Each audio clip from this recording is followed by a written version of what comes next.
Severe rainstorms and flooding in China are hurting the profits of insurance companies and highlight the shortfalls of the country's natural disaster insurance system. Flooding in Henan last month resulted in a record single-event insurance loss of $1.7 billion, impacting companies that provide property and casualty insurance, according to a S&P Global Ratings report which tracked losses as of August 3. The central province of Henan experienced its highest recorded rainfall since 1951, when the first records were available, state weather officials said. Flooding and mudslides in the region claimed over 300 lives, reported state-backed tabloid Global Times. More than 1 million hectares of crops were damaged, and over 35,000 houses were destroyed across the province, state news agency Xinhua reported, citing official data. Direct losses of over 133.7 billion yuan, $20.63 billion, were incurred, the report said.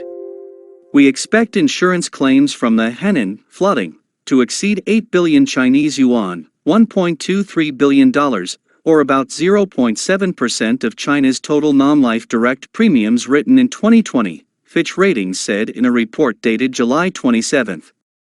Fitch believes the flooding losses will be material to the insurance industry as reported claims have continued to surge, the report said.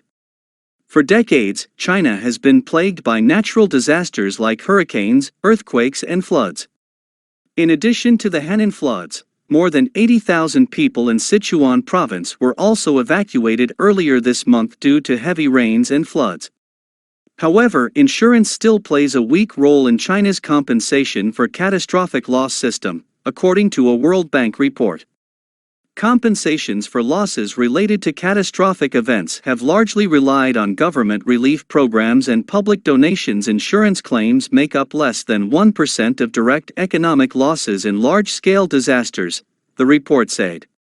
According to S&P, insurance companies are not factoring in the frequency of these calamities and continue to use outdated models to sell insurance packages.